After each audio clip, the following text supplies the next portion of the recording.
My name is Andrew Barron, and this is Well, It Depends, the podcast where I address financial decisions that can't be answered with a simple yes or no. In this episode, I asked the question, what to do with inherited jointly owned property. But before we begin, a short disclaimer.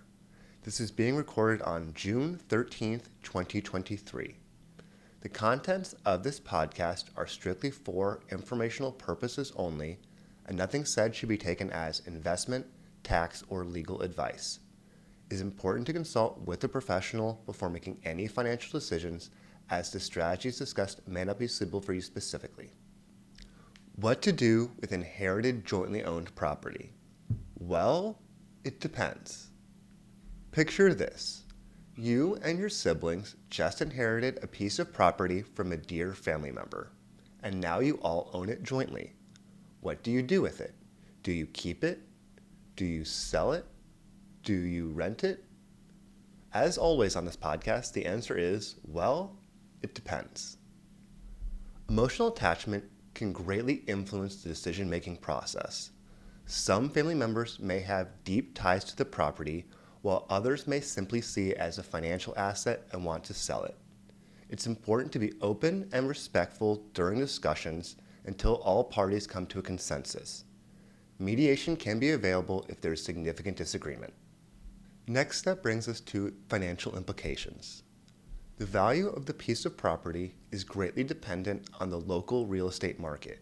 You'll need to know whether it is a buyer or a seller's market, as this can impact your decision to sell or hold the property. Next, you'll need to be aware of any outstanding mortgages or liens against the property. These can be settled upon a sale or refinanced in your own name if you decide to keep the property. While there is no federal inheritance tax, there are 6 states that do have one, and you'll need to account for this regardless of your other decisions. If you decide to sell the property, profits will be taxed at capital gains rates, while if you decide to rent the property, any money generated will be subject to income taxes. If you decide to keep the property, it's crucial to be aware of ongoing costs, such as insurance, taxes, and maintenance.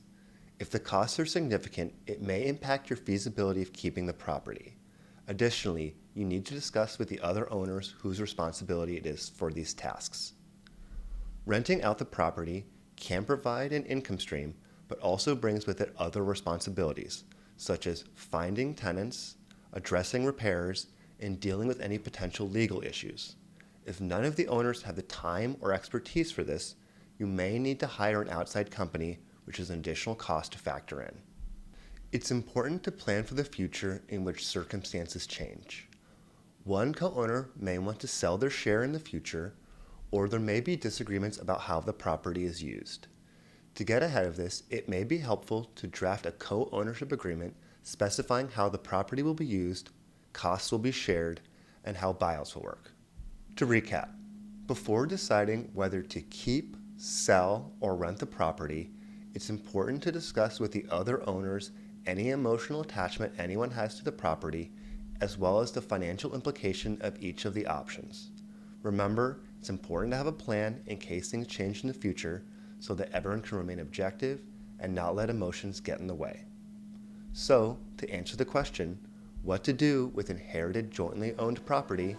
Well, it depends.